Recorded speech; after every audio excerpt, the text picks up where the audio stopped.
जय जिनेन्द्र साहब, मेरी आवाज आ रही है तो प्लीज कोई मैसेज करके कंफर्म कर दीजिए।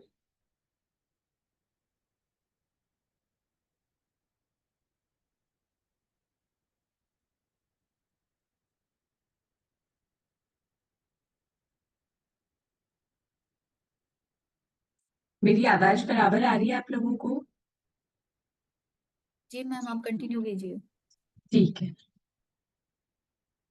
नवकार मंत्र के साथ हम अपनी क्लास शुरू करते हैं। नमो अरिहंताणं, नमो सिद्धाणं, नमो आयर्याणं, नमो उवज्जायाणं, नमो लोरे सर्वसाहुणम्। ऐसो पंच नमोकारो सर्वपावपणासनो मङ्गलाणां च सव्विसिं परमं हवै मङ्गलम्, परमं हवै मङ्गलम्। ज्ञान सीखने से पहले का पाठ। अहो आचार्य भगवान, आप श्री जी ज्ञान के सागर हैं। आप हमें अप्रत्यक्ष अनुज्ञा पूर्वक आशीर्वाद प्रदान करें, जिससे हम इस अपूर्व ज्ञान को ग्रहण, धारण एवं वितरण करने में समर्थ बने। आप श्री जी की महती कृपा होगी। आप सभी से जय जिनेन्द्र। बहुत बहुत धन्यवाद सभी आप लोगों को कि टाइम पे ज्वाइन किया हुआ है आपने। पहले हम भजन कर लेते हैं कर्म प्रज्ञप्ति का, फिर शुरू करते हैं पढ़ना।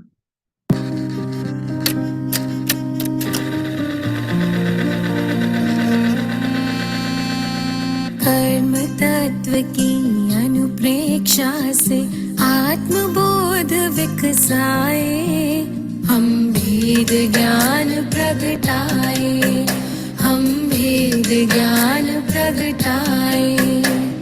निज आत्म में रमण करे और देह भाव विसराए, हम भेद ज्ञान प्रगटाए, हम भेद ज्ञान प्रगटाए।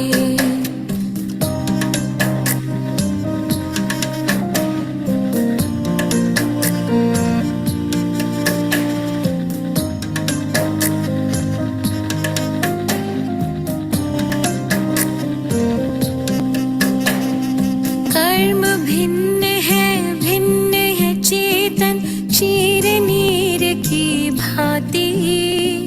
तप का ताप लगे तो बिखरे सोने से ज्यों माटी। कर्म भिन्न है चेतन, क्षीर नीर की भांति।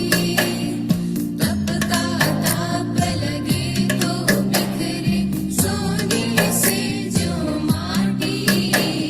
सम्यक ज्ञाता सम्यक दृष्टा वे सुबोध कर पाए, हम भेद ज्ञान प्रगटाए, हम भेद ज्ञान प्रगटाए। कर्म तत्व की अनुप्रेक्षा से आत्मबोध विकसाए, हम भेद ज्ञान प्रगटाए, हम भेद ज्ञान प्रगटाए।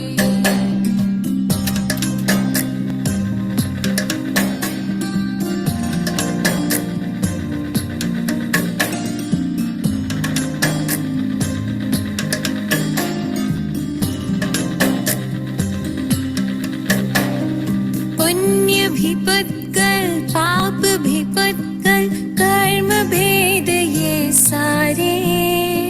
बंधते अरु सत्ता में रहते, फल दे न्यारे न्यारे। पुण्य भी पत्कल पाप भी पत्कल, कर्म भेद ये सारे। बंधते अरु सत्ता में रहते, फल दे न्यारे न्यारे। ज्ञान दीप संभाव की ज्योति भीतर आप जलाए,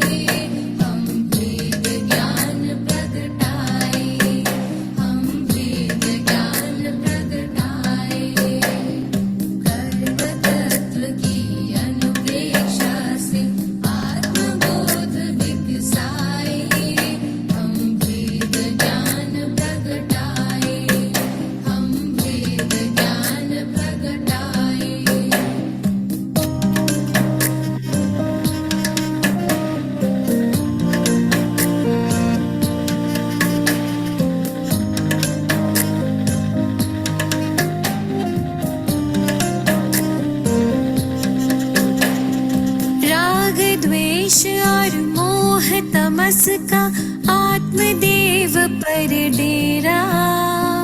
कर्म प्रज्ञप्ति को तुम जानो, होगा शीघ्र सवेरा। राग द्वेष और मोह तमस का आत्मदेव पर डेरा। कर्म प्रज्ञप्ति को तुम जानो, होगा शीघ्र सवेरा। सिंह सत्व के शाश्वत स्वामी, शाश्वत धाम को पाए। हम भेद ज्ञान प्रगटाए, हम भेद ज्ञान प्रगटाए। कर्म तत्व की अनुपेक्षा से आत्मबोध विकसाए। हम भेद ज्ञान प्रगटाए, हम भेद ज्ञान प्रगटाए, हम भेद ज्ञान प्रगटाए। हाँ सर। तो जिसका भी अनम्यूट है प्लीज म्यूट कर लीजिए। योगिता जी, हमने हमारा जो अभी पोर्शन चल रहा है कर्म बंध और हमारा जीवन, अभी तक हमने कर्म समझा। कर्म क्या है आप में से कोई बताएंगे ताकि मुझे पता चले आप लोग कितना ध्यान से ये अटेंड कर रहे हैं। कर्म किसे कहते हैं? कोई भी हैंड रेस करिए और बताइए। हाँ प्रिया जी।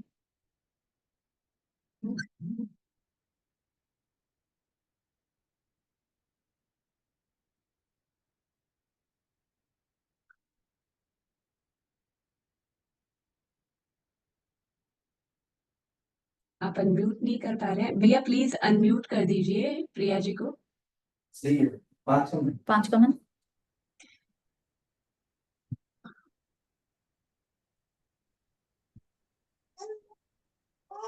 मोहित भैया,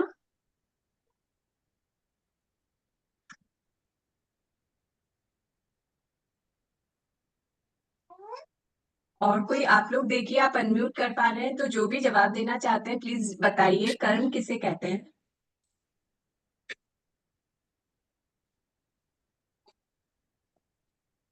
आंटी मैं अनम्यूट हो गई हूँ। हाँ बोलिए प्रिया जी। अब कर्म में आपने बताया था जो जब कोई जीव राग या द्वेष करता है मतलब कषाय करता है, तो जो अंकल लोक वो में 495 ही है। तो लोक में जो कर्म हाँ वो वर्गना दूसरी वाली भी होते हैं 495 ही है। काउंटिंग में शायद गलती रह गई। प्रेम जी प्लीज आप म्यूट कर लीजिए। दोनों प्रिया में जी 5-5 आंसर काउंट। दे रहे हैं, आप लोग सब सुनिए उन्हें। प्रेम जी प्लीज म्यूट कर लीजिए। हाँ हाँ प्रिया जी वापस बोलिए। जब कोई जीव राग या द्वेष करता है मतलब कि कषाय करता है मन वचन या काया से, तो जो लोक में कार्बन वर्गना के पुद्गल होते हैं वो हमारी आत्मा से अट्रैक्ट होकर उस पे चिपक जाते हैं, जिसे कर्म कहते हैं। वेरी गुड, बहुत बढ़िया, एकदम परफेक्ट। ठीक है, अब और कोई जवाब दीजिएगा। क्या मतलब ऐसा जीव का क्या लक्षण है ऐसे बताइए। मतलब जीव और अजीव में हमें किस वजह से हम डिफरेंस कर पाते हैं? ऐसी क्या स्पेशलिटी है जीव में जिसके कारण वो जीव कहलाता है? हाँ प्रिंस जी। जो जीव होता है उसमें चेतना होती है और अजीब हम्म, में चेतना नहीं होती है, जिस कारण हमें पता चलता है कि ये जीव है और वो अजीब है। बहुत बढ़िया। यानी संवेदन लक्षण, संवेदन यानी फील होना, ये फील होने का गुण जीव में होता है, अजीव में नहीं। और हमने इसको ऐसे समझा है कि ज्ञान और दर्शन का लक्षण या गुण जीव में होता है, अजीव में नहीं। इसीलिए ज्ञान और दर्शन से कभी भी रहित नहीं होगा कोई जीव, क्योंकि ये उसकी कैरेक्टरिस्टिक है, विशेषता है। जीव की विशेषता ही ये है कि उसमें ज्ञान दर्शन रहेगा, चाहे वो कितना भी कर्मों का बंध कर ले, पूरी तरह से कभी भी ज्ञान दर्शन किसी जीव में से खत्म हो ही नहीं सकता। क्योंकि जीव की विशेषता ही ये है, लक्षण ही यही है कि वो ज्ञान और दर्शन के साथ होता है। तो हमने अभी तक ज्ञानावरणीय कर्म भी पढ़ा और दर्शनावरणीय कर्म भी पढ़ा। मतलब कर्म की डिटेल नहीं जानी, ज्यादा शॉर्ट में समझा, लेकिन ये समझा कि किन वजहों से ये बनता है। तो ज्ञानावरणीय कर्म बंध के 6 कारण समझे थे और दर्शनावरणीय कर्म के बंध के भी 6 कारण समझे थे। और फिर उदाहरण से समझा था कि ये किस प्रकार से बन जाते हैं हमारी थोड़े से ध्यान नहीं देने से। अब हमने लास्ट क्लास में वेदनीय कर्म शुरू किया था। वेदनीय कर्म किसे कहते हैं बताइएगा। जो भी बताना चाहे प्लीज अनम्यूट होके बताइए। आंटी मैं बता सकती हूँ। हाँ हाँ बिल्कुल बताइए। वेदनीय कर्म में आपने वेदनीय का मतलब बताया था कि किसी भी चीज का अनुभव करना। तो अनुभव करना वेदनीय होता है, उसमें 7 वेदनीय बताए हैं और असात वेदनीय भी बताए हैं। हाँ, सात वेदनीय और असात वेदनीय ये 2 प्रकार के वेदन बताए गए हैं। सात वेदनीय में हमें मानसिक और शारीरिक सुख की प्राप्ति होती है और असात वेदनीय में मानसिक और शारीरिक दुख की अनुभूति होती है ना। ठीक है। अ, आंटी एक डाउट था। हाँ बोलिए पूछिए। जो निगोद के जीव होते हैं उनका काय में बाइफिकेशन होगा? वो वनस्पति काय के जीव होते हैं। वनस्पति काय में 6 भेद होते हैं। 3 मतलब वैसे 2 भेद माने जाते हैं वनस्पति के, सूक्ष्म और बादर।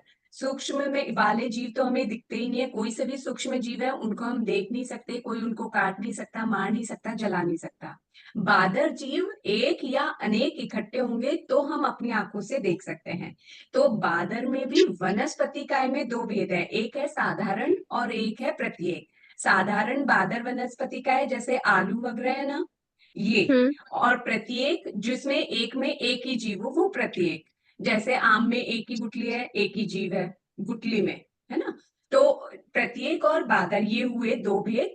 जो बादर साधारण है और जो सूक्ष्म साधारण है ना, ये दोनों निगोद के जीव कहलाते हैं। यानी आलू में जो जीव है, आलू प्याज में, वो निगोद के जीव कहलाते हैं। निगोद का मतलब हो गया एक शरीर में अनंत जीव।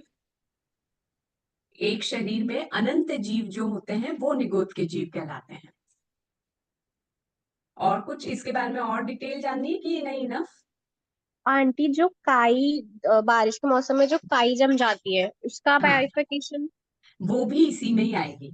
वो वनस्पति काय है, जो काई जमती है वो वनस्पति काय है और वो निगोद के जीव है, क्योंकि उसमें भी एक शरीर में अनंत जीव है। इसलिए बोलते हैं बारिश के मौसम में काई पे पाँव नहीं रखना, वरना एक बार आपने पाँव रखा तो आपने अनंत जीवों पे पाँव रख दिया। इसलिए जो श्रावक जागरूक होते हैं वो समय रहते हुए प्रयत्न करते हैं कि सफेद पट्टा टाइप का पेंट करवा देवें ताकि उस पे लीलन फूलन ना आए और उनको उस पे पाँव नहीं रखना पड़े। ठीक है, वो निगोद के जीव हैं।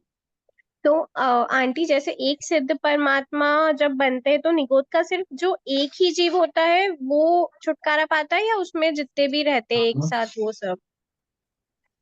ऐसा कहा जाता है कि जब यहाँ से मतलब जो व्यवहार राशि और अव्यवहार राशि को मानने वाले हैं ना, अलग अलग आचार्यों की अलग अलग मान्यता है। जो आचार्य व्यवहार राशि अव्यवहार राशि को मानते हैं उनका ये मानना है कि जब लोक से एक सिद्ध लोक में जाती है तो निगोद का अव्यवहार राशि से एक जीव व्यवहार राशि में आ जाता है। पर ऐसी सब आचार्यों की मान्यता नहीं है।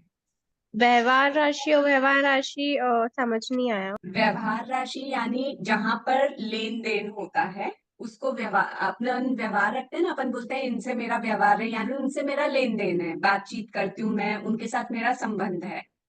और अव्यवहार राशि जिनके साथ कोई लेन देन नहीं है, संबंध नहीं है जिनका। अब ऐसे जीव की अपेक्षा से समझे तो ऐसे समझिए, अव्यवहार राशि के जीव वो जीव हैं जो अपनी जगह से कभी बाहर निकले ही नहीं, जो लोक में और कहीं आए ही नहीं।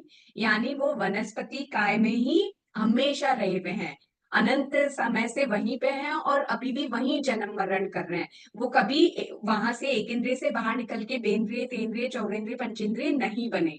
उन्हें अव्यवहार राशि के जीव कहते हैं। और व्यवहार राशि के जीव जो एक बार भी एक इंद्रिय से बाहर निकल गए, निगोद से बाहर आ गए, वो व्यवहार राशि के जीव कहलाते हैं। भले ही वापस से निगोद में चले गए, वापस से एक इंद्रिय बन गए, लेकिन एक बार भी अगर वहां से बाहर आ गए तो वो व्यवहार राशि के जीव कहलाते हैं। भले ही वो एक इंद्रिय से बेंद्रिय भी बने हों। हाँ बिल्कुल बिल्कुल। ठीक है आंटी, एक डाउट और था। हाँ आपने जो ज्ञानावर्णीय कर्म का बताया था उसका एक प्रैक्टिकल एग्जांपल अभी देखने में आया है। जब भी प्रवचन होते हैं हमारे स्थानक में तो सामने एक घर का काम चल रहा है, वहां पे बहुत आवाज आती है महाराज साहब जी प्रवचन फरमाते हैं जब। पर उन लोगों को नहीं पता है कि हम लोग को या महाराज साहब जी को मतलब जिनवाणी सुनाने में प्रॉब्लम आ रही है या वो हमारे ज्ञान में बाधा बन रहे हैं। तो नहीं पता होता है तो भी ज्ञानावानी कर्म उन लोगों के बंद हो रहे हैं। मैं आपसे एक क्वेश्चन पूछती हूँ, पहले आप मुझे जवाब दीजिए। आपके सामने मैंने एक ग्लास में जहर मिला के रखा। मैंने आपको नहीं बताया इसमें जहर है। अब यदि आपने जहर पी वाला वो पी लिया ग्लास में जो भी था, तो आप पे जहर असर करेगा या नहीं करेगा? आपको नहीं मालूम कि उसमें जहर है, पर जहर का असर आपकी बॉडी पे होगा या नहीं होगा? होगा। बस मेरा भी वही जवाब है। अगर भले ही सामने वाले को नहीं मालूम है, नॉलेज नहीं है, क्योंकि उन्होंने जैन दर्शन का अध्ययन नहीं किया, तो उनको नहीं पता होगा कि ऐसा करने से होता है, लेकिन कर्म बंद तो हो रहा है ना, क्योंकि वो ज्ञान में अंतराय तो पड़ रहा है ना उनके कारण। इसी तरह से समझना चाहिए। मम्मी कई घरा ध्यान करते हैं, थोड़ी देर ठीक है। बुला दिया, पैकिंग हो रही है थैंक यू। अभी अभी। हाँ, तो अब हम हाँ हाँ, गेट खुल गई है, यहाँ वेदनीय बाकी मैम ने कर्म, बोलो प्लीज जो अनम्यूट है म्यूट कर लीजिए अपने आप को, वरना फिर ज्ञान में अंतराय होगा। और यहाँ तो जानबूझकर ज्ञान में अंतराय हो रहा है, तो कषाय के साथ कुछ होने वाला तो कितना हाँ बढ़ कर रहे जाएगा। ऐसा नहीं करिए, प्लीज म्यूट कर लीजिए अपने आप हाँ, कुरियर पैक कर रहे हैं। को। वेदनीय कर्म दो प्रकार के, कार सात्विक लगाओ या नहीं आज तक। असात्विक मैम है। एक क्वेश्चन ये पूछना था। हाँ, पैक कर हाँ दो बोलिए, ताकि काल सुबह बोलिए। लगा। पैकिंग करो। जैसे है ना प्रवचन हो हमको रहे हैं हम्म, और वहां पे है कोई बुक पढ़ रहा है और अपन उसको बोले कि आपको प्रवचन सुनने चाहिए, बुक नहीं पढ़नी चाहिए इस टाइम पे या पढ़ा था। स्वाध्याय नहीं करना चाहिए, तो अपने को ज्ञानावर्णी कर्म बंधेंगे क्या अपन ने उनको रोका पढ़ते हुए? बिल्कुल बिल्कुल। नहीं करा तो भाई ये मैंने उनका बुक स्वय लाभ विवेक है कि इस समय महाराज सा जो फरमा लास्ट रहे हैं टाइम कहीं मैं बना वो रहे सुनूं। बुक तो मैं कभी भी पढ़ सकती लास्ट हूँ, टाइम कहीं बना रहे लेकिन हैं। हमें उनके पढ़ाई में बाधा नहीं डालना चाहिए। वो उनका स्वय विवेक होगा, अच्छा। क्या और है ना? हाँ, हाँ, बनाओ तो खा लो, मना थोड़ी है। ठीक। और कुछ? तो इसको कहीं हो गया यार, कहीं को नहीं। ठीक है, तो जो हमने ये लास्ट टाइम कॉफी पढ़े बना थे, दो यार, थोड़ा ठंडा हो जी, अच्छा लगा जी। एक मिनट मैं इसको शेयरिंग को स्टॉप करती हूँ और हाँ पहले देख लो। इनकी बातें चलो ठीक है, देखो मैं मौसम अगर ज्यादा खराब होगी एक तो टाइम से निकल रहा हूँ। घरे जार कहीं कर लो, वहां तो दुखे घर जार कहीं फोन करी चल। हाँ मैं प्रेम बोल जी, के यहाँ हूँ आज। चलो ठीक है जाऊंगी। प्लीज म्यूट कर लीजिए आप अपने आप को, हाँ नहीं तो फिर ठीक है। हाँ करना चाह रही हूँ।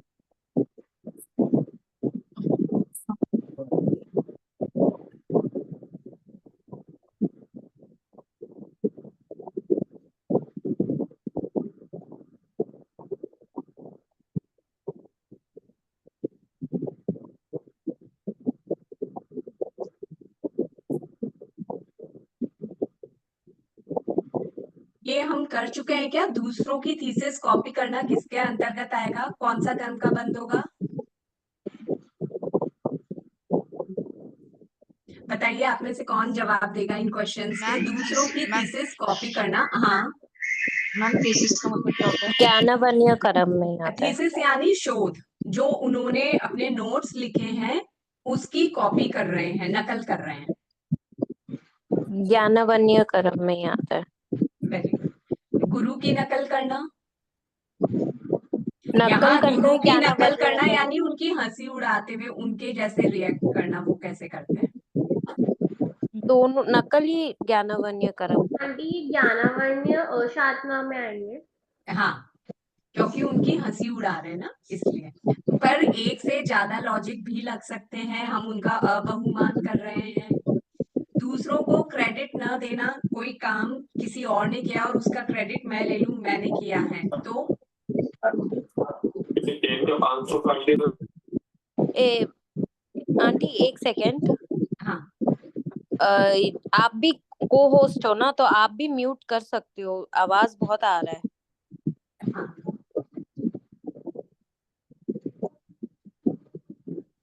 दो जन का आवाज आ रहा है, उनको म्यूट कर सकते हो आप। पर मैं अभी तो कर रही हूँ इनको म्यूट। मैंने इनको पहले भी किया था, वापस उन्होंने अनम्यूट कर लिया। मैंने अभी म्यूट किया है, लेकिन मैं आप लोगों से निवेदन करना चाहती हूँ, मैं यहाँ पे शेयर कर रही हूँ और पढ़ाने के कंटेंट पे ध्यान दे रही हूँ, तो मैं ये नहीं चाहूंगी कि मैं आप लोगों को देखूं कौन अनम्यूट है और फिर मैं उनको म्यूट करूं। तो प्लीज ये अपना स्वय विवेक रखिएगा। ये देखिए प्रेम जी ने वापस अपने आप को अनम्यूट किया है। मैं इनको 2-3 बार म्यूट कर चुकी हूँ। प्लीज आपसे रिक्वेस्ट है, आप अनम्यूट नहीं करिए जब तक आपका कोई क्वेश्चन ना हो, नहीं तो अपना समय इसी में निकल जाएगा। मैं जो आप लोगों के साथ शेयर करना चाह रही हूँ वो शेयर ही नहीं हो पाएगा। फिर हमने जो लास्ट टाइम पढ़ा था वो हम अभी थोड़ा यहाँ पे पीडीएफ के रूप में देख रहे हैं, ठीक है। जीवेंद्रिय देख लेते हैं पहले। इंद्रिय किसे कहते हैं? जब हम जीव समझ रहे थे तो हमने पढ़ा था कि जिसके माध्यम से आत्मा किसी चीज का बोध करती है, चाहे किसी शब्द का, रूप का, गंध का, रस का, स्पर्श का बोध करती है, उसे इंद्रिय कहते हैं।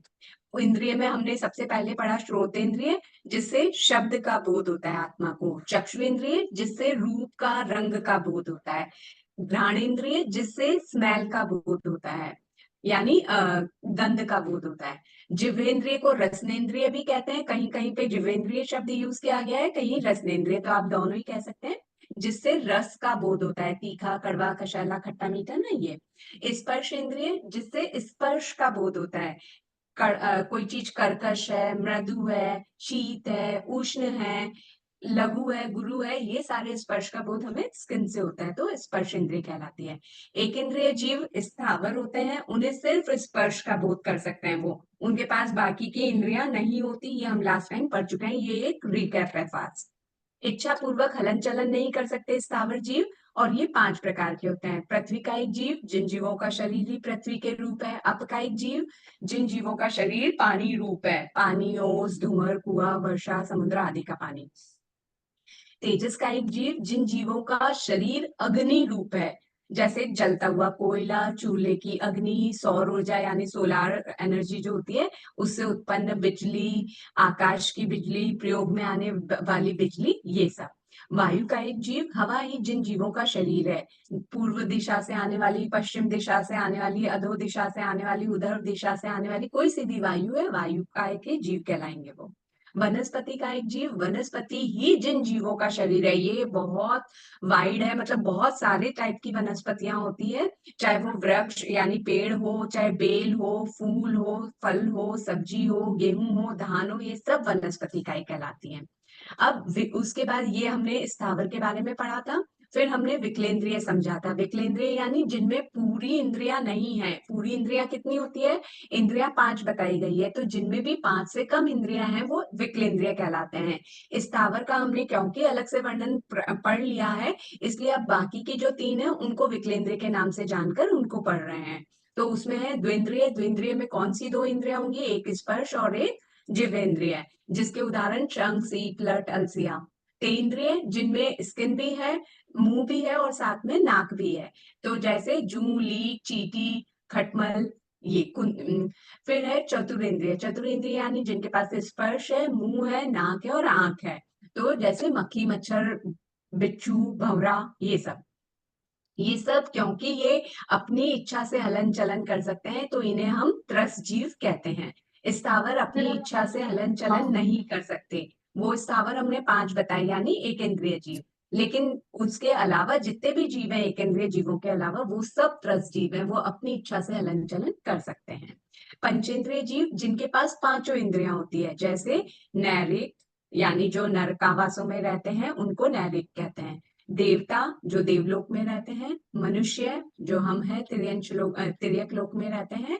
और पशु पक्षी, जो आप लोग जानते हैं अच्छे से, ये सब पंचेंद्रिय होते हैं। तो अब आप मुझे क्वेश्चन का जवाब दीजिए, सिद्ध भगवान में कितनी इंद्रियां होती है?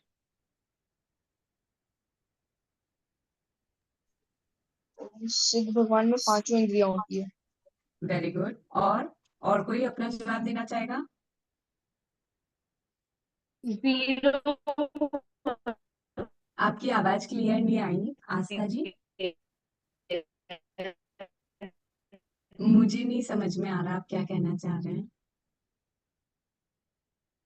सिद्ध भगवानों में कितनी इंद्रियां होती है?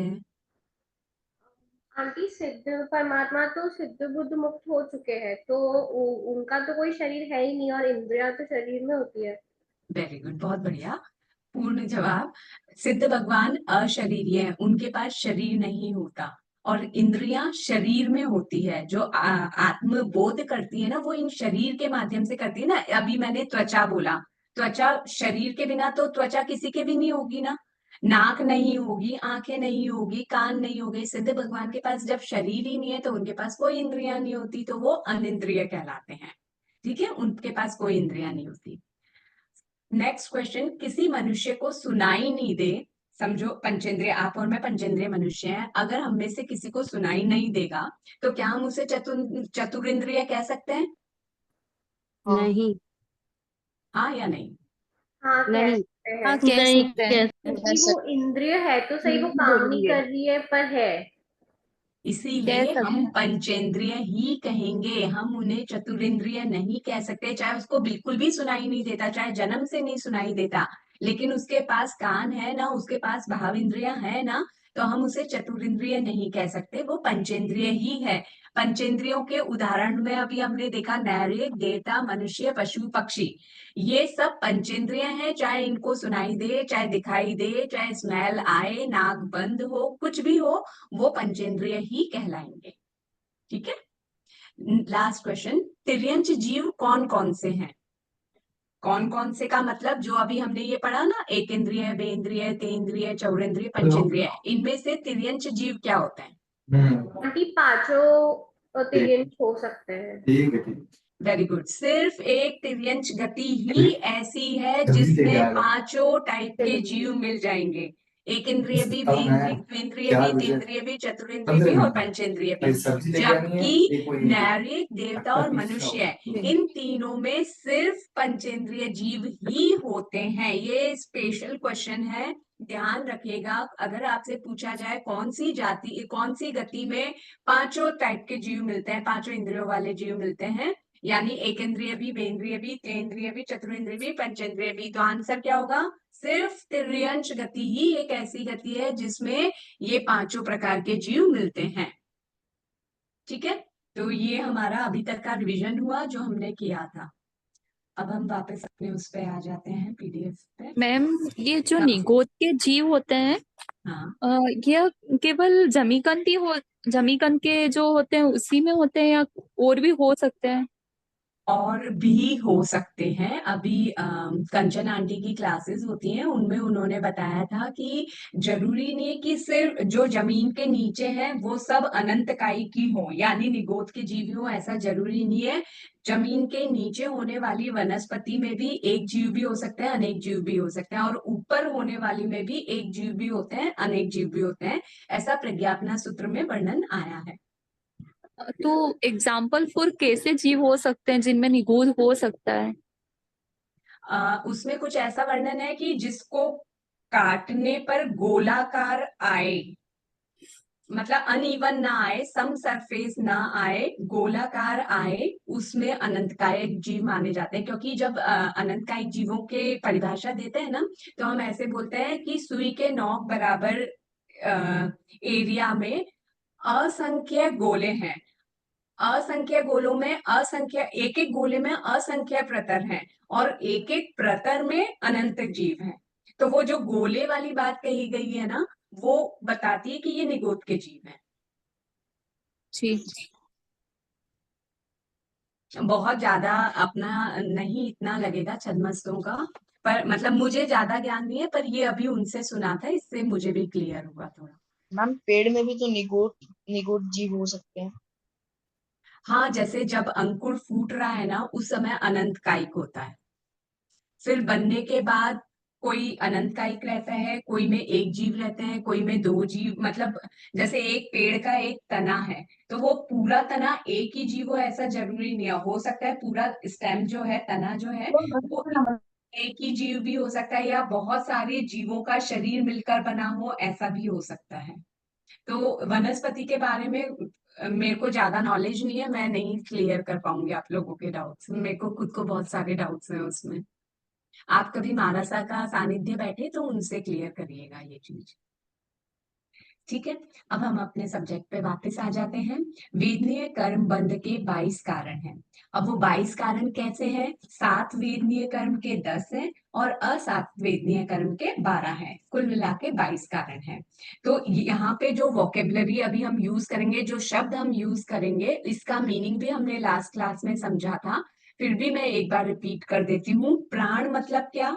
प्राण यानी जो जिसमें हमें दिखाई दे कि प्राण है, जैसे पेंद्रिय, तेंद्रिय, चतुरेंद्रिय, ये विकलेंद्रिय तीनों है ना, ये प्राण कहलाएंगे।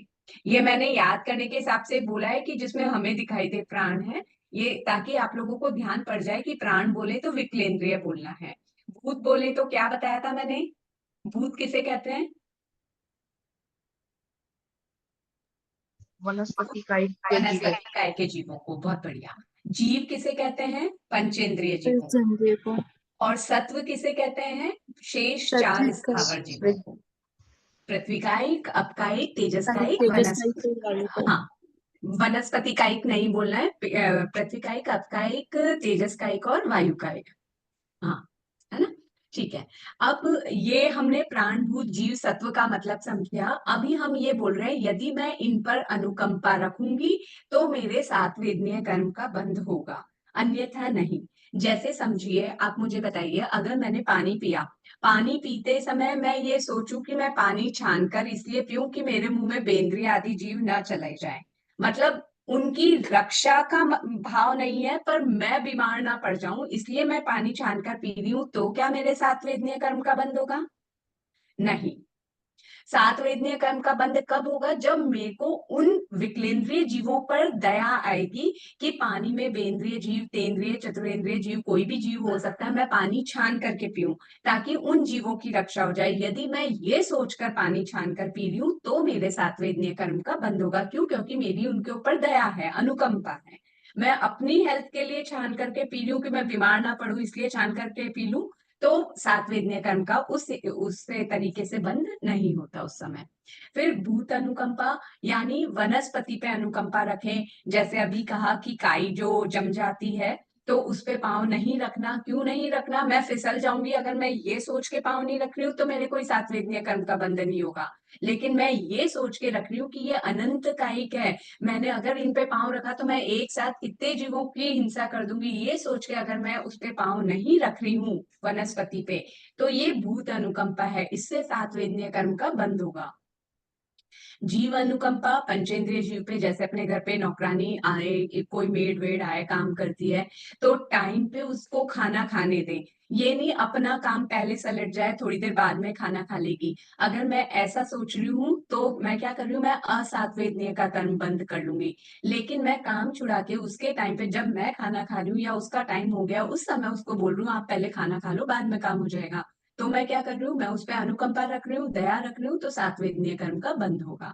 फिर सत्व अनुकंपा यानी जैसे बिना कारण के अगर मैं बार बार घर को रेनोवेट कराती हूँ, अच्छा लगना चाहिए, ये अच्छा नहीं लग रहा है, ये यहाँ पे वॉल होनी चाहिए, ये खिड़की थोड़ी बड़ी होनी चाहिए, मैं बिना कारण, अगर मतलब मुझे जरूरत नहीं है पर मुझे बस अपना स्टेटस दिखाना है, मुझे अच्छा लगना चाहिए, इसलिए मैं बार बार रेनोवेट करवाती हूँ, बार बार घर को तुड़वा के बनवा रही हूँ, तो मैं क्या कर रही हूँ, मैं पृथ्वी काय के जीवों की हिंसा कर रही हूँ। क्योंकि रेनोवेशन में वो तोड़ेगा ही ना पत्थर वगैरह को जिसमें जीव होते हैं, तो अगर वो तोड़ रहा है तो मेरे असातव वेदनीय कर्म का बंध होगा। लेकिन अगर मैं काम चला लेती हूँ, भाई चलेगा, थोड़ा ऊपर नीचे है चलेगा कोई बात नहीं, तो क्यों मैंने ऐसा सोचा? क्योंकि मेरी उनके ऊपर दया है, मुझे लग रहा है कि मेरी वजह से हिंसा हो जाएगी, ऐसा नहीं करना चाहिए, तो मेरे 7 वेदनीय कर्म का बंध होगा। तो मेन इंपॉर्टेंट क्या है कि आपके भाव क्या है, कुछ भी हो रहा है उस समय आपके भाव क्या है। यदि आपके भाव अनुकंपा, दया, रहम वाले हैं तो 7 वेदनीय कर्म का बंध होगा। तो जो 1 से 4 पॉइंट दिए हैं, प्राण, भूत, जीव, सत्व, ये एक एक जीव की अपेक्षा से समझिएगा। अब 5वें पॉइंट से ये बोल रहे हैं कि बहुत प्राण, भूत, जीव, सत्वों को दुख नहीं देने से, दुख का मतलब यहाँ क्या है? शारीरिक दुख नहीं देने से, किसी भी प्रकार का मानसिक दुख नहीं देने से क्या होगा? उनको हमें 7 वेदनीय कर्म का बंध होगा। यानी किसी भी प्रकार का उनको दुख नहीं देना। उसके बाद नेक्स्ट है बहुत प्राणभूत जीव सत्वों को शोक नहीं कराने से। दुख देने से एक स्टेप और आगे हो जाता है शोक कराना, यानी किसी को इतना दुखी करना कि वो शोक करने लग जाए, यानी उसके मन में दीन भाव उत्पन्न होने लग जाए, उसका उत्साह ही खत्म हो जाए कुछ काम करने का, उसको इतना डराना, तो उससे असावेदनीय कर्म का बंध होगा। लेकिन अगर मैं किसी को ऐसा नहीं करती हूँ, उसके प्रति मन में दया भाव रखती हूँ, तो सातवेदनीय कर्म का बंध होगा। या वियोग जन्य दुख भी शोक ही कहलाता है। जैसे किसी माँ से उसके बेटे को अलग कर देना तो शोक होगा ना, उसको वियोग यानी उसके दूर हो जाने से, बच्चे के दूर हो जाने से, तो ये क्या हुआ, उसको शोक हुआ। और अगर शोक नहीं कराती हूँ, मैं मिलाती हूँ माँ को अपने बच्चे से, तो मेरे सातवेदनीय कर्म का बंध होगा। 7th पॉइंट है बहुत प्राणभूत जीव सत्वों को नहीं झुराने से। झुराना यानी इतना परेशान कर देना कि उसके झुर्रियां पड़ जाए, मतलब सल पड़ जाए, रो रो करके, परेशान हो करके उसका शरीर सूख जाए, इस हद तक किसी को परेशान करना, वो झुराना कहलाता है। यदि मैं किसी को नहीं झुराती हूँ तो मेरे सातवेदनीय कर्म का बंध होता है। बहुत प्राणभूत जीव सत्वों को शोक पूर्वक नहीं रुलाना, ये एक स्टेप और आगे। आपने झुराने के बाद और इतना हैरान कर दिया कि उसकी आंख से आंसू निकलने लग गए, मुंह से लार टपकने लग जाए। बच्चों को होता है ना, कई लोग ऐसे चिढ़ाते हैं, चल लेना है तेरे को चॉकलेट चाहिए, कैच कर, वो रोता रहेगा, उसके मुंह से लार टपकती रहेगी, लेकिन दया नहीं आती। तो ऐसी कोई हरकत नहीं करना, ऐसा कोई कार्य नहीं करना, क्योंकि इससे असातवेदनीय कर्म का बंध होता है। हमें क्या करना चाहिए, हमें किसी को इतना हैरान परेशान नहीं करना चाहिए कि उसकी आंख से आंसू आ जाए। बहुत प्राणभूत जीव सत्वों को नहीं मारने पीटने से, एक मतलब धीरे धीरे देखिए कितना मतलब रहम कम होता जा रहा है और हिंसा के भाव बढ़ते जा रहे हैं। कोई कब मारेगा पीटेगा, जब बहुत तेज गुस्सा आएगा तभी मारेगा पीटेगा ना। तो अगर मारूंगी पीटूंगी तो क्या होगा, असात्विदनीय कर्म का बंध होगा। लेकिन अगर मैं किसी को नहीं मार रही हूँ, पीट रही हूँ, कोई कारण उपस्थित हो गया फिर भी मैं उसको नहीं मार रही हूँ, पीट रही हूँ, उस पर अनुकंपा रख रही हूँ, तो क्या हुआ, तो सातवेदनीय कर्म का बंध हुआ। बहुत लास्ट पॉइंट है इसका, बहुत प्राणभूत जीव सत्वों को परिताप नहीं देने से। परितापना देना यानी शारीरिक रूप से उसको हैरान करना, बहुत ज्यादा हैरस कर देना। शारीरिक रूप से परेशान अगर मैं किसी को नहीं करती हूँ, उसको दुख नहीं देती हूँ, उसको तंग नहीं करती हूँ कि वो बहुत ही ज्यादा, मतलब उसको बस ऐसे लगे कि अब तो मैं जीवन समाप्त कर लूं, इतने इस हद तक मैं किसी को अगर परेशान करती हूँ तो असातवेदनीय का बंध होगा। लेकिन मैं किसी को ऐसा नहीं कर रही तो मेरे सातवेदनीय कर्म का बंध होगा। ठीक है, यहाँ फोटो में भी दिखा रखा है, आप देखिए प्राणभूत जीव सत्व को। तो और एक बार देख लेंगे तो आपको हमेशा ध्यान रहेगा, प्राण मतलब विकलेंद्रिय जीव है, भूत यानी पौधा दिखा रखा है, यानी वनस्पति काय के जीव, फिर जीव में दिखा रखा है सभी टाइप के पंचेंद्रिय जीव, और सत्व में दिखा रखा है पृथ्वी काय, अपकाय, तेवकाय, वायु काय।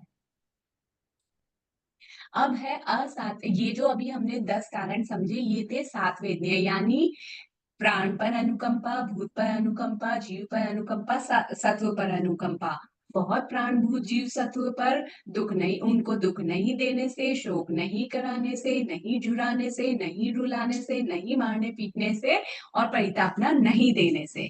अब जब असातवेदनीय पढ़ेंगे तो इन्हीं का ऑपोजिट पढ़ेंगे, लेकिन थोड़ा ध्यान देना होगा क्योंकि यहाँ पे असातवेदनीय के 12 कारण बताए हैं, वहां पे हमने 10 कारण बताए हैं, यहाँ 12 बताए हैं। तो वो 12 कैसे हो जाएंगे कि ये जो 6 से 10 तक के पॉइंट है ना, जो बहुत प्राणभूत जीव सत्वों के हैं, इन्हीं को घटित करना है।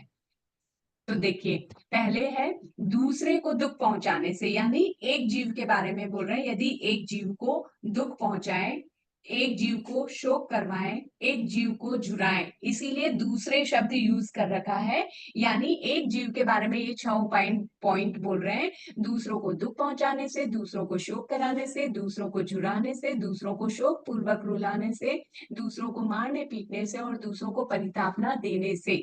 ये 6 एक एक जीव की अपेक्षा से बोले गए हैं, और अब वही 6 पॉइंट बहुत जीवों की अपेक्षा से कहे गए हैं कि बहुत प्राणभूत जीव सत्वों को दुख पहुंचाने से, बहुत प्राणभूत जीव सत्वों को शोक कराने से, बहुत प्राणभूत जीव सत्वों को जुराने से, बहुत प्राणभूत जीव सत्वों को शोक पूर्वक रुलाने से, बहुत प्राणभूत जीव सत्वों को मारने पीटने से और बहुत प्राणभूत जीव सत्वों को परिताप देने से क्या होगा? असात्वेदनीय कर्म का बंध होगा। यहाँ तक यदि किसी को कुछ समझ में नहीं आया तो आप पूछ लीजिए, नहीं तो फिर हम उदाहरणों से इनको समझेंगे आगे। क्लियर है? मान के चलूं मैं ऐसा? ठीक है। अब हम सात वेदनीय कर्म बंध के कारणों को विस्तार से जानते हैं। सबसे पहले हमने क्या पढ़ा? प्राण अनुकंपा। प्राण यानी विकलेंद्रिय जीव, अनुकंपा यानी उन पर रहम। तो जब मैं विकलेंद्रिय जीवों पर अनुकंपा करती हूँ, रहम करती हूँ, तो मेरे सात वेदनीय कर्म का बंध होता है। जैसे पानी के साथ में लट आदि त्रस्त जीव मुंह में न चले जाएं, इसलिए उन पर अनुकंपा की बुद्धि से छानकर पानी पीना है। ये पॉइंट मैंने पहले भी बोला है। नेक्स्ट है, रात को खाना खाने से छोटे छोटे कीड़े मकोड़े आदि भी खाने के साथ मुंह में जा सकते हैं। अतः उन पर अगर अनुकंपा का भाव रखते हुए मैं रात्रि भोजन का त्याग कर रही हूँ तो सात वेदनीय कर्म का बंध होगा। मक्खी मच्छर आदि प्राणी गर्म दूध में तेल की कढ़ाई आदि में गिरकर मर ना जाए, इसीलिए उन बर्तनों को ढककर रखना। कभी भी बर्तनों को खुले नहीं रखना जिसमें कोई भी लिक्विड चीज है, क्योंकि उसमें विकलेंद्रिय जीव गिर करके मर सकते हैं। तो इसीलिए उनकी अनुकंपा के लिए चाहे नील हो, चाहे किचन में तेल वगैरह हो, पानी हो, कुछ भी उगाड़ा नहीं रखना, दूध आदि। नेक्स्ट है, भोजन में झूठा नहीं छोड़ना तथा ठेले आदि से या विवाह आदि कार्यक्रम में नाश्ता या भोजन करके अथवा चाय का जूस आदि पीकर प्लेट ग्लास आदि इधर उधर नहीं फेंकना। क्यों? क्योंकि भोजन की गंध से या मिठास से उसमें चींटियां तथा छोटे छोटे जीव आ जाते हैं और वो जीव फिर लोगों के पांव के नीचे दबकर या सफाई आदि करने के दौरान में मारे जाते हैं। तो उसका पाप किसको लगेगा? वो किसके कर्म बंद होगा? जिसने वो झूठा छोड़ा उसको भी होगा ना। तो इसलिए ऐसा नहीं करना, भोजन में झूठा छोड़ना ही नहीं। नेक्स्ट है, खजूर काजू ताल मखाना आदि खाद्य पदार्थ कुछ समय तक बाद जीवोत्पत्ति की आशंका ज्यादा रहती है। ये जो ताल मखाने काजू खजूर आदि नाम बताए गए हैं ना, ये बहुत जल्दी इनमें छोटे छोटे जानवर उत्पन्न हो जाते हैं, कीड़े उत्पन्न हो जाते हैं। तो इसलिए जब जरूरत है, जितनी जरूरत है उतना ही ले, थोड़ा सजग रहे। लेने के बाद भी जब आप यूज कर रहे हैं, वापरने वाले हैं, तो उससे पहले एक बार उसमें नजर डाल के जरूर देखिए कि कहीं इनमें जीव तो उत्पन्न नहीं हो गए। कई बार बाजार से भी लाए हुए होंगे आप, कल परसों में भी लाए होंगे, तो भी हो सकता है बाजार वाले ने आपको ऐसा पुराना दे दिया हो। तो इसलिए यूज करने से पहले छान कर या देख करके जरूर से यूज कर लें ऐसी चीजें। तो उपयोग रखना बहुत जरूरी है। घर में या सामूहिक कार्यक्रम में कदाचित भोजन बच जाए या जूठन आदि हो तो उसे नाली या रास्ते में न डालें। अगर वेस्टेज हो रहा है, मतलब आपके जितना जरूरत है उससे ज्यादा खाना आपके पास है, तो उसको आप नाली में या डस्टबिन में मत डालो। क्या करो, आप इकट्ठा करके जानवर को दे दो, जानवर तो खा जाएगा, उसका पेट भी भर जाएगा और आपको भी पाप नहीं लगेगा कि आपकी वजह से और जीव उत्पन्न हुए और फिर वो मृत्यु को प्राप्त हुए। कई बार लोग बचा हुआ खाने पीने का सामान प्लास्टिक की थैली में भरकर फेंक देते हैं। ये केसेस तो पहले इतने दिखने में आए थे, गायों के पेट ऐसे बड़े बड़े भारी भारी हो रहे थे, उनसे चलने को नहीं होता था। क्यों नहीं होता था? क्योंकि वो प्लास्टिक में जो खाना बंद होता था, उनको इतना त्रियंश में भूख बहुत लगती है, आहार बहुत ज्यादा जरूरत होती है, वो कितना भी खाए उनका पेट नहीं भरता। जैसे नैतिकों को डर बहुत लगता है ना, वैसे तिर्यंशों को भूख बहुत लगती है। तो जब अगर किसी को भूख लगी है, उसके सामने खाना पड़ा है, अभी आप अपने आप को इमेजिन करके देखो, आप अपने दोनों हाथ पीछे बांधो, आपके सामने एक थैली में खाना बंधा हुआ है और आपको भूख लग रही है, आप कैसे खाओगे? आप मुंह से उस थैली की गांठ खोलने की कोशिश करोगे? क्या सिर्फ मुंह से खुल जाएगी वो गांठ बिना हाथ यूज किए? कैसे करोगे? आप कोशिश करोगे जैसे तैसे आए। तो ऐसे ही गाय बैल वगैरह भी करते हैं कोशिश, लेकिन नहीं खोल पाते और इतनी तेज भूख लग रही है तो वो थैली समेत उसको खा जाते हैं। तो थैली तो पचने से रही ना, वो इकट्ठी हो करके इतनी थैलियां, कितनी बार ऐसा सुनने में आया था, न्यूज़पेपर्स वगैरह में आया था कि इतने इतने किलो थैलियां निकाली गई है जानवरों के पेट से। तो ऐसा नहीं, अपना विवेक ध्यान रखिए, उसकी वजह से वो मर भी सकते हैं। परेशान तो होते हैं, जो होते ही हैं, मर भी जाते हैं। तो हम कितना मतलब बड़ा कर्म बांध रहे हैं अनजाने में। इसीलिए अब जान रहे हैं, अब समझ लेंगे, कोई खाने पीने की चीज प्लास्टिक की थैली में लगी हुई हो तो उसको डस्टबिन में नहीं डालना। थोड़ा सा पानी से पहले, जो बर्तनों में पानी होता है ऑलरेडी, उन्हीं बर्तनों के पानी से उसको साफ करके फिर आप डस्टबिन में डाल दीजिए, चाहे प्लास्टिक के डब्बे हो, प्लास्टिक की थैलियां हो, ताकि किसी को हार्म ना हो और उसमें जीव भी उत्पन्न ना हो। नेक्स्ट है, अनाज को बहुत ज्यादा स्टोर करके नहीं रखें, वरना उसमें फिर एक टाइम पीरियड के बाद उसमें कीड़े पड़ जाएंगे। तो आप अगर ये इसलिए सोच रहे हो कि कीड़े पड़ गए तो फेंकना पड़ेगा, फिर नया खरीदना पड़ेगा और पैसे लग जाएंगे, इसलिए मैं सार संभाल कर लूं, तो नहीं। लेकिन अगर आपके उन जीवों पर अनुकंपा है कि इसमें जीव उत्पन्न हो जाएंगे, फिर मैं उनको निकाल के फेंकूंगी, फिर वो मारे जाएंगे, मरेंगे, इसलिए मैं पहले ही कम लिमिटेड सामान लाऊं, तो ऐसा सोच रहे हैं तो आप सातवें दिए का बंद कर रहे हैं। प्रातः काल गैस चूल्हे के बर्नर को अच्छी तरह से साफ करना, ताकि उनके छेदों में यदि कोई छोटे जीव हो तो वो चूल्हा चालू करने से पहले ही बाहर निकल जाए, वरना जैसे ही हम गैस चालू करेंगे वो वहीं मर जाएंगे। तो उनकी यत्ना के लिए सुबह एक बार पहले क्लीन करके और फिर गैस ऑन करें। बालों में जू मारने की दवा आदि नहीं डालना।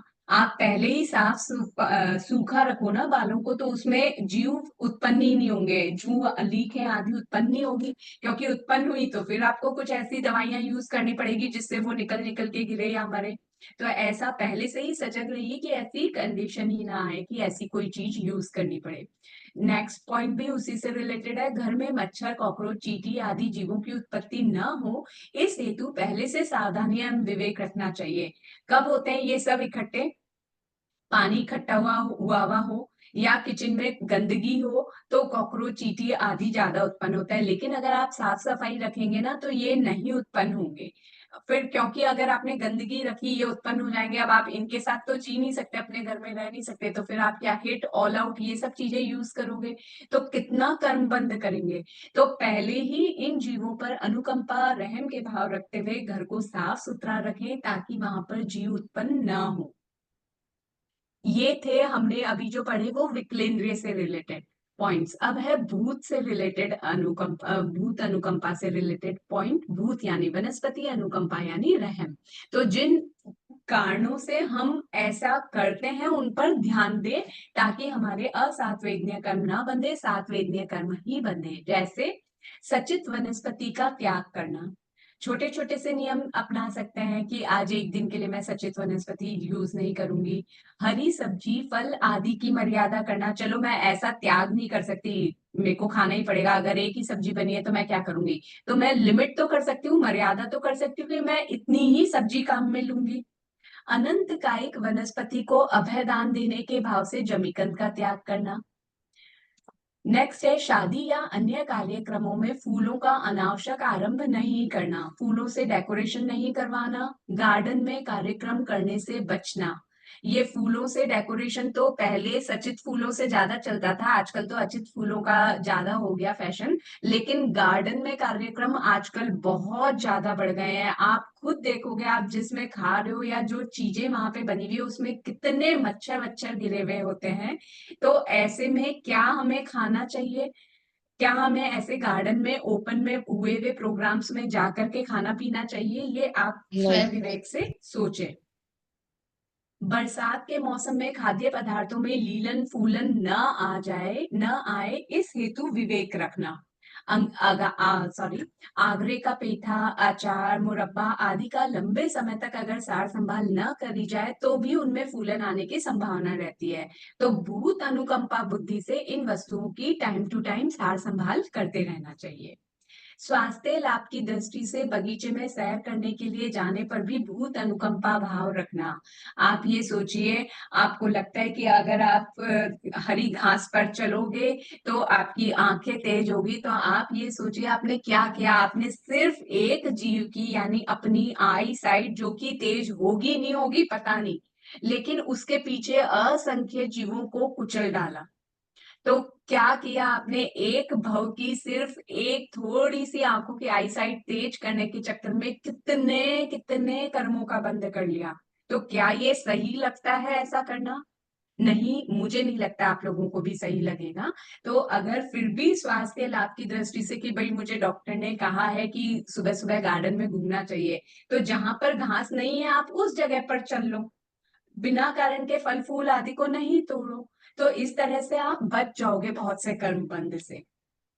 कई लोगों की आदत होती है कि सब्जी सुधारने के बाद जो छिलके बीज आदि पड़े हैं ना, उनको यूं ही काटते रहते हैं। अपन भी सुधार के रखते हैं, बच्चे आते हैं बात करते हुए, वो वनस्पति से खेलते रहते हैं। उसी समय उनके हाथ से वो वनस्पति लेके रखवा दो और उनको रीजन बोलो कि देख इसको भी दर्द होता है, इसको भी परेशानी हो रही है, तू उसको उठा रहा है, छील रहा है, हिला रहा है या कैच-कैच खेल रहा है या चाकू से काट रहा है, तो ऐसा नहीं करना। रीजन बता के करोगे ना, वो 1-2 बार में अपने आप करना छोड़ देगा। तो ऐसे नहीं करना, ना खुद मैम करना, ना बच्चों को करने देना। हाँ, बोलिए। मैम जैसे कि अगर हम कोई गेट खोलते हैं उसमें कोई वनस्पति मतलब पेड़ अड़ रहा है बीच में, उसके 2-3 पत्ते अड़ रहे हैं, बार बार हम गेट खोलते हैं तो उसमें बहुत जीवों की हत्या होती है। बिल्कुल, बिल्कुल, उसी तो समय अगर आपको ध्यान रख के हाँ, हाँ, बोलिए, बोलिए। तो अगर हम मतलब उस पत्ती को तोड़ दें एक बार, तो हमें सिर्फ एक बार ही पाप। ये तो वो बात हुई कि मैं बार-बार किसी को मारूँ, लकड़ियों से मारूँ या एक बार में ही उसको मार डालूँ, ज़िंदगी खत्म कर दूँ। क्या सही लगता है आपको? दोनों ही ऑप्शन गलत है, ना तो उसको तोड़ना और ना बार-बार बंद करना। हम ऐसा भी तो उपाय कर सकते हैं कि कुछ इस तरह से उसको पेड़ के साथ बाँध दें या दूर कर दें ताकि वो बार-बार गेट के बीच में ना आए। कोई और तरीका सोच लें जिससे उसका मतलब हमें जीव भी नहीं प्राण भी ना हरने पड़े और वो खुद भी सुखपूर्वक रहे। कोई और नया रास्ता विकल्प ढूँढ लीजिएगा बजाए कि उसको तोड़ देने के या उसके बार-बार गेट के बीच में आने के। क्योंकि एग्ज़ैक्टली स्टेटस आपको मालूम है कि वो किस जगह पे है, तो और क्या किया जा सकता है जिससे ना तोड़ना पड़े और ना बार-बार उसको हार्म हो, वैसा कोई बीच का रास्ता निकाल लीजिएगा। नेक्स्ट है अ, हम कौन-सा पॉइंट कर रहे थे? हाँ, बार-बार कई लोगों की आदत होती है कि सुधारते हैं सब्ज़ी उसके बाद छिलके, बीज आदि पड़े होते हैं, तो उन्हें चाकू से काटते रहते हैं, हाथों से मसलते रहते हैं, उनसे खेलते रहते हैं। भूत अनुकंपा दृष्टि से ऐसा नहीं करना सात वेदनीय कर्म का बंध होता है। सब्ज़ी आदि लाने के लिए बाज़ार जाने पर कई लोगों की आदत होती है बाज़ार जाते हैं ना, एक चीज़ लेनी है, पहले तो भिंडी के पीछे का तोड़ के देखते हैं कि ये कच्ची है कि नहीं है। फिर वो वाली छोड़ देंगे, दूसरी वाली भिंडी लेंगे। एक सब्जी लेनी है, लेनी करेले है या कुछ भी दूसरी है, पर दूसरी को भी हाथ लगा के पूछेंगे, "भैया ये क्या भाव है?" आपने क्या किया? आपको वो नहीं लेनी थी, आपने क्यों छुआ? क्यों उन जीवों को त्रास दिया? नहीं करना है ऐसा। सब्जी आदि लाने के लिए बाज़ार जाने पर जो सब्जी खरीदनी नहीं है, उसे हाथ में लेकर देखने से अनावश्यक रूप से उन वनस्पति के जीवों की विराधना होती है। अतः भूत अनुकंपा भाव से इस प्रकार नहीं करना। तथा बहुत अधिक हरी वनस्पति लाकर भी उनको फ्रिज में नहीं रखना, भई 1 वीक का ले आऊँ, बहुत ज़्यादा ले आऊँ, आगे फिर कभी ना कभी तो काम में आएगी। ये सोच कर के फ्रिज में नहीं रखना क्योंकि जितने टाइम आप फ्रिज में रखोगे, उतने समय तक उनको पीड़ा होगी और आपका कर्म बंद होगा। तो ऐसा नहीं करना है। इस अनुकंपा से अगर कम ला रहे हैं, जितना है उसमें विवेक रख के काम में ले रहे हैं, तो सात्विक कर्म का बंध होगा। अनंत का एक जीव का यहाँ पे अर्थ दे रखा है, एक शरीर में अनंत जीव। नेक्स्ट पॉइंट है घर में सचित और अचित दोनों प्रकार की वनस्पति रहती है क्योंकि हम गृहस्थ हैं, हमारे घर में सचित चीज भी रहेगी तभी तो हम उसको अचित बना करके काम में लेंगे। तो सचित भी होती है हमारे घर में और अचित भी होती है, लेकिन हमें क्या करना है, हमें इतना सा विवेक रखना है कि सचित और अचित चीजें अलग अलग रखो। आप और मैं भी ऐसा करते हैं ना, मानसा आने वाले हैं तो सचित चीज नहीं होनी चाहिए, यहाँ पे अचित से अचित रखो, मानसा को बहलाने के काम में आ सकती है। क्यों मानसा लेंगे, वो अचित चीज अगर अलग है तो सचित के साथ है तो क्यों नहीं लेंगे? क्योंकि सचित और अचित अगर साथ रख रही हूँ तो मैं अगर अचित भी उठा रही हूँ ना, तो सचित के जीवों की को भय लगता है कि उनको भी मारा जाएगा, उनको भी उठा लिया जाएगा, उनको भय फील होता है। तो ऐसा भय ना हो, उनकी विराधना ना हो, इसके लिए सचित अचित को दूर रखने की मारासा कहते हैं कि भाई हम जहाँ पे अचित होगा हम वही चीज लेंगे। तो जब मारासा उनकी दया पाल रहे हैं, तो हम खुद उनकी दया क्यों नहीं अपने लिए पाल सकते? हमारे भी तो कर्मों का बंध होगा जब अगर हम सचित और अचित चीज पास रख लेंगे। हम क्यों सिर्फ मारासा के आने के गोचरी के समय पर ही इस चीज का विवेक रखें? हर समय हम इस बात का विवेक रखें कि सचित चीज अलग रखें, अचित चीज अलग रखें, ताकि जब मैं अचित लूं तो सचित को भय ना लगे, उसकी विराधना ना हो। यही पॉइंट इसमें बताया गया है। घर में सचित और अचित दोनों प्रकार की वनस्पति रहती है। यदि दोनों को एक साथ रखा जाता है तो जब भी अचित वनस्पति की आवश्यकता होगी, तब उसे ग्रहण करते हुए सचित वनस्पति का अनावश्यक रूप से संघटा यानी स्पर्श होगा। जैसे काजू, किशमिश, बादाम, लौंग, इलायची, काली मिर्च, मिश्री, इनमें काजू, लौंग और मिश्री तो अचित है, लेकिन शेष सभी चीजें सचित है। यदि अलमारी के एक ही खंड में कागज बिछाकर उसके ऊपर सभी को एक साथ रख दिया जाता है, तो जब आप काजू या मिश्री की आवश्यकता होगी, तब अनावश्यक रूप से किशमिश, बादाम और इलायची का भी संघटा होगा। अतः विवेकवान श्रावक श्राविकाएं सचित और अचित वनस्पति को एक साथ नहीं रखते। भूत अनुकंपा भाव से इस प्रकार का विवेक रखने से सात वेदनीय कर्म बंध के अलावा ये एक और फायदा होगा कि मानस आए तो आप उनको सुपात्र दान दे पाएंगे। इसका लास्ट पॉइंट है, बरसात के मौसम में बहुत सी इमारतों में और घरों के सामने काई जम जाती है, जिसके लिए वो शुरू से पूछ रहे हैं ना निगोद के जीव। तो काई जम जाती है। ऐसी अवस्था में जितनी बार घर से बाहर आना जाना पड़ेगा, उतनी बार आपको उन अनंत काई जीवों के ऊपर पांव रख के आना जाना पड़ेगा। तो कितने जीवों की विराधना हो जाएगी। इस विराधना से बचने हेतु विवेकवान श्रावक बरसात के सीजन से पूर्व ही इमारत या घर से लेकर रोड तक एक सफेद पट्टी, सफेद रंग का पेंट करवा देते हैं, जिससे वे और अनेक लोग बार बार गमनागमन से होने वाली अनंत जीवों की विराधना से बच जाते हैं। इससे इस प्रकार की भूत अनुकंपा भाव से सात वेदनीय कर्म का बंध होता है। नेक्स्ट पॉइंट है जीव अनुकंपा। किसी को कुछ डाउट है तो पूछ लीजिए, नहीं तो फिर हम जीव अनुकंपा पढ़ें। किसी के मन में कोई भी प्रकार का डाउट है, क्योंकि 4 मिनट ही बाकी है। पहले आप लोग पूछ लीजिए यदि कुछ डाउट है तो, नहीं तो फिर आगे कंटिन्यू करते हैं। नहीं है? ओके, ठीक है। जीव यानी पंचेंद्रिय, चाहे वो कोई सा भी हो, नैलिक का जीव हो, तिर्यंज का जीव हो, जीव ये जानवर हो, बर्ड्स हो या मनुष्य हो, कोई भी हो, उनके ऊपर अनुकंपा रखने से सात वेदनीय कर्म का बंध होता है। जैसे मरते हुए जीव को बचाना, जैसे कोई बिल्ली किसी चूहे को मारने के लिए तत्पर हो तो चूहे को बचाना। अब आप ये कहेंगे कि अगर मैंने चूहे को बचाया तो बिल्ली भूखी रह गई, तो मैंने वो कर्म बंद कर लिया। लेकिन अभय दान देना ज्यादा बड़ी बात है या किसी को भूखे रखना? वो शायद उसको आप दूध पिलाओगे तो भी उसका पेट भर जाएगा, आपने कुछ और खाने को दिया तो भी उसका पेट भर जाएगा, लेकिन चूहा तो बच गया ना। तो इसलिए स्व विवेक को यूज करना कि क्या चीज ज्यादा इंपॉर्टेंट है। तो मरते हुए एक जीव को यदि बचा रहे हैं तो सात वेदनीय कर्म का बंद हो रहा है। मनुष्य, गाय, कबूतर आदि प्राणी एक्सीडेंट या अन्य किसी कारण से घायल अवस्था में हो तो अपना कार्य गौण करके पहले उसकी सेवा करना। ये चीज अक्सर जब काइट फेस्टिवल होता है ना, संक्रांत आती है, उस समय देखा जाता है कितने कबूतरों के और पक्षियों के गले कटे हुए वो इधर उधर या फिर पेड़ से लटके हुए तड़प रहे होते हैं। तो उस समय पे हमारा क्या दायित्व है कि अपना काम पहले छोड़ के पहले उनकी रक्षा के लिए जो कर सकते हैं वो करें। सेवा के तरीकों की भली भांति जानकारी न होने पर प्राणी मित्र संस्थाओं, पशु चिकित्सालयों से सहयोग लिया जा सकता है। आजकल इस पे व्हाट्सएप वगैरह पे भी कितने नंबर्स आते हैं एरिया वाइज कि अगर आपके एरिया में आप ऐसे किसी जानवर को देखते हो जय तो यहाँ जिनेन्द्र, कॉल मीतू कर जी बात सकते कर हैं। रहे हैं। हाँ सर बोलिए। कि मैं सीजेसी से बात कर रही हूँ मैम, मुझे आपके नंबर पवन अंकल ने दिए थे। हाँ सर बोलिए। मैं सीजेसी से लाभम से बात कर रही हूँ मैम। अच्छा जी, हाँ आपने बोलिए जो कल आप। लिस्ट भेजी थी मैम, उसमें कुछ नेम मिसिंग है। जैसे 25 नंबर पे जो है उसमें नेम नहीं है, एड्रेस वगैरह है। ये और 37 सॉरी नंबर पे जो है उसमें एड्रेस नहीं है, मतलब बाकी का डिटेल नहीं है, सिर्फ नेम है उसके अंदर। 39 नंबर में नेम नहीं है, बाकी एड्रेस है। और 98 और 101 के अंदर बाकी डिटेल्स नहीं है, नेम और एड्रेस है। ये मैसेज किसके लिए जी था? मैम। सॉरी, ये मैसेज किसके लिए था? आप नाम बता सकते हैं? Okay okay. 101 बताया मैंने और 25 बताया मैम मैंने।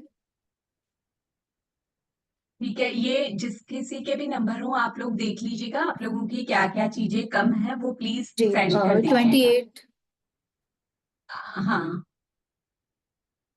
जी। अच्छा ठीक है, उनका तो चलिए ठीक है, कोई दिक्कत नहीं है, उनका तो हो जाएगा ऐसे। जी ठीक है सर, ठीक है ना। हाँ प्रिया क्या जी, नंबर में समझी नहीं मैं, वो क्या नंबर बोल रहे?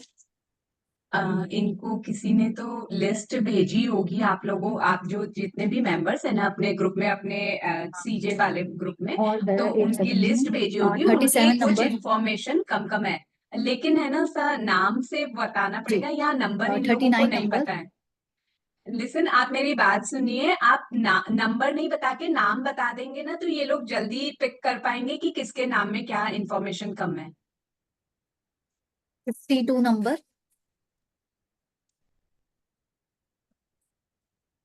मैम शायद ये जो फर्स्ट है ना वो किसी फोन पे बात कर रहे हैं। Oh God, नंबर अच्छा नहीं है मैम। मैंने इनको म्यूट कर दिया। ठीक है, प्रिया जी आप पूछिए, आपको क्या पूछना था? जैसे मार्टी, ये क्वेश्चन मेरी मम्मी। सॉरी सॉरी, आवाज क्लियर नहीं आ रही प्रिया जी, अब वापस बोलिए। अब आवाज आ रही है? इको आ रही है पीछे से साउंड। ये क्वेश्चन ना आपकी 2 डिवाइस से ऑन है क्या? हाँ, पास में ना मम्मी भी देख रहे हैं तो इस वजह से शायद इको हो रहा है। तो हाँ बहुत ज्यादा हो रही है, मेरे को आपकी आवाज क्लियर नहीं समझ में आ रही है। एक पे एक बार ऑफ करके या देख लीजिए ना कैसे करें दूसरे रूम में जा करके।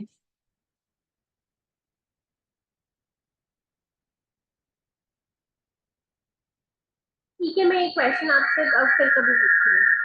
हाँ ठीक है चलेगा। और किसी का कोई डाउट है?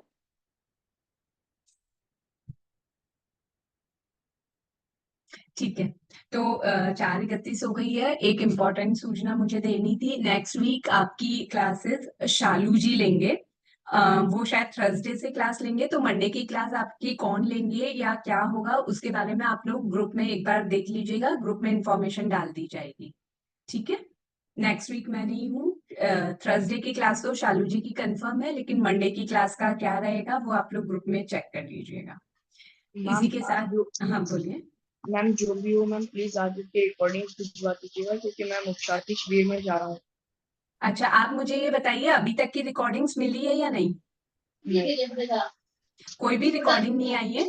मेरे को अभी तक ये कोई भी नहीं आया है।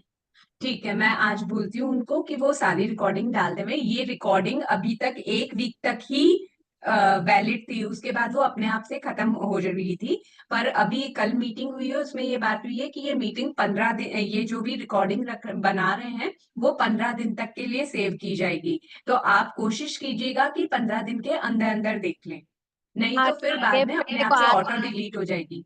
हाँ ठीक है, बट आज तक मेरे को कोई भी वीडियो नहीं मिला तो।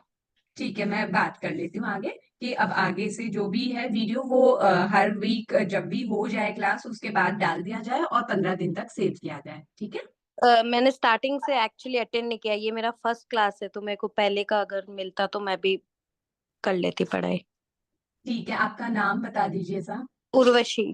उर्वशी। उर्वशी जी, ठीक है, मैं नाम नोट कर लेती हूँ। अगर कोई नया ग्रुप चालू होने वाला होगा तो या तो वो आपको उसमें जोड़ देंगे या क्या कर सकते हैं वो देख लेते हैं। ठीक है, मैम आगे के रिकॉर्डिंग्स हाँ भिजवा ठीक है, दीजिएगा थैंक क्योंकि यू। मैं मुख्याति शिविर में जाऊंगा। आगे की आने वाली क्लासेस की ना? Yes ma'am. हाँ वो मैं बोल रही हूँ प्रिंस जी कि हाँ वो भेज रहे हैं, लेकिन वो 15 दिन तक ही रहेगी, उसके बाद वो अपने आप से खत्म हो जाएगी। ठीक है ना, तो आप 15 दिन के अंदर अंदर देख लीजिएगा। ठीक है, यस मैम। ओके। ज्ञान सीखने के बाद का पाठ बोलेंगे। अहो आचार्य भगवान, यह ज्ञान हमारे भीतर में विनय की अभिवृद्धि करे, सरलता का विकास करे, सहनशीलता को बढ़ाए, हम पात्र प्रह बने, अनासक्त बने, पांचों इंद्रियों पर विजय प्राप्त करके वीतरागता का वर्ण करें तथा परिपूर्ण सामायिक में लीन हो जाए। इसी के साथ आप में से किसी का दिल दुखाया हो या आगम विरुद्ध कुछ प्ररोपणा की हो तो मैं इच्छामि दुक्कड़म। जय जिनेन्द्र। जय जिनेन्द्र। जय जय जिनेन्द्र। जिनेन्द्र। जय जिनेन्द्र। जय जिनेन्द्र। जय